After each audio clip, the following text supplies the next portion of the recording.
What if I told you that in the middle of the most important F1 development cycle in years, one team just got punished for succeeding, and another got a lifeline when it looked like all hope was lost? The 2026 Formula One era is coming. New regulations, new engines, new chassis. Everything is changing. And right now, the teams are in a brutal race, not on the track, but in the wind tunnel. Because Formula One's Aerodynamic Testing Restrictions, or ATR, just hit the reset button. And that reset, it's going to decide who rules the next era and who gets crushed. Every 6 months, F1 recalibrates how much development time each team gets. Not every team gets equal access to testing. The worse you perform in the standings, the more wind tunnel and CFD time you're allowed. It's like a slingshot system.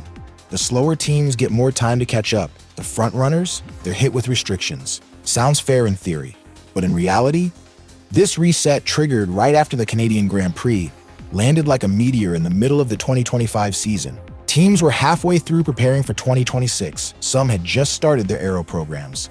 Others have been working in secret for months, and now, everything's changed. Let's start with the most dramatic case, Williams.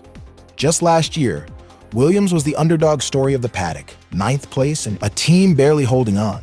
But under James Vowles, they fought their way up to 5th by mid-2025. A comeback for the ages. And what do they get for it? A development penalty. Seriously, because of how the rules work, that leap up the standings slashed their ATR allowance.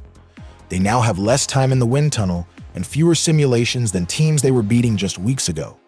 Vowles knew this was coming. That's why Williams started development on their 2026 car earlier than most. They gambled, front-loading their testing, trying to get ahead before the restrictions kicked in. But still, imagine clawing your way back into relevance, only to be told, congrats. Now do it with one hand tied behind your back. Williams is living proof that in Formula One, success has a price.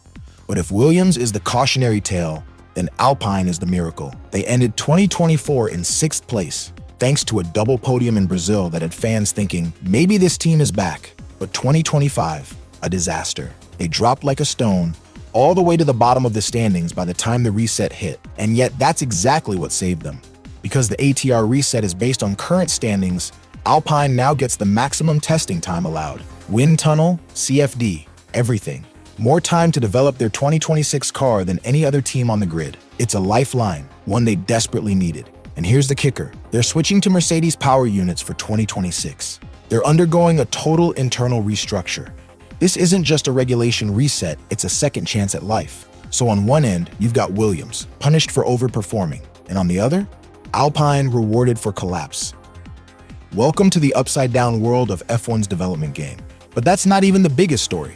Let's talk about Mercedes. The Silver Arrows didn't win the 2024 championship. They haven't dominated the way they once did, but they've been consistent, and consistency pays. Right before the reset, Mercedes surged to 2nd in the standings. It was a high point in their season, but it came at a cost. Their ATR allowance dropped from 85% to 75%. And here's the twist. A week later, they slipped back to 3rd. But the reset had already locked in. Mercedes is now forced to develop under tighter limits than Red Bull, despite being behind them in the championship. It's a cruel twist of timing. They peaked at the wrong moment. Now, while rivals like Ferrari and Red Bull enjoy more freedom in the tunnel, Mercedes is stuck trying to make magic with less. But they might just pull it off. Why? Because Mercedes has something most teams don't: depth, infrastructure, institutional memory. A culture of precision and performance that doesn't vanish just because the stopwatch says otherwise. And if anyone knows how to make 75% feel like 100, it's them. Now let's flip the script again and look at Kick Sauber, soon to be Audi's works team in 2026. In 2024, they were dead last. But 2025, a massive leap forward. A well-timed upgrade package vaulted them ahead of Alpine. Sounds great, right? Not exactly. Because that surge happened just before the ATR reset, cutting their development allowance from 115% down to 110%. Still generous, but here's the thing. If they'd made that jump just one race later, they'd still have the max. And in this phase of development, 5% can be everything. Still, for Kick Sauber, the bigger picture matters more. They're transforming into a full-fledged Audi Works team. Reputation, investor confidence, technical staff morale, it's all on the line. And if they have to give up a few extra hours in the wind tunnel to prove they belong at the front of the grid, so be it. But not every team has momentum. Some are sinking, and losing time they can't afford to give up. Let's talk about a team that can't seem to catch a break, Haas. They finished 2024 in 7th, then climbed slightly in early 2025, just enough of a rise to get hit with reduced ATR after the reset. But here's the catch, that peak was short-lived. Haas has already slipped back down the standings, yet the penalty sticks. It's a frustrating twist for a team that already works with one hand tied behind its back. Haas leases Ferrari's wind tunnel. They don't have a fully developed in-house simulator. Their staff size is modest, and their resources are razor-thin compared to the big players. In theory, more ATR time should help close the gap. But in practice, when you don't have the tools to use that time efficiently, the benefit is limited. So Haas finds itself stuck in development limbo, technically allowed to do more, but lacking the horsepower to actually execute. And with 2026 looming, that's a dangerous place to be.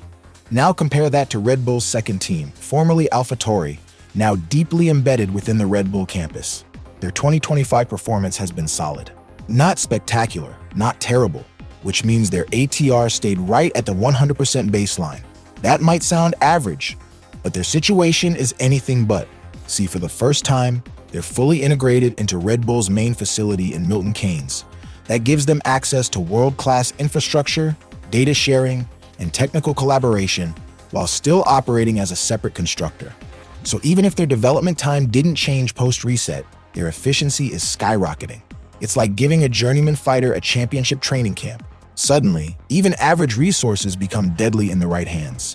And if they keep climbing, don't be surprised. Thus, with Adrian Newey now roaming the halls of both Red Bull and Aston Martin, the balance of power is shifting. Speaking of Aston Martin, this team might just have the best setup of all. Their 2025 campaign started off rocky. Points were hard to come by, morale dipped. But then came the news, Adrian Newey was joining. That announcement lit a fire under the team.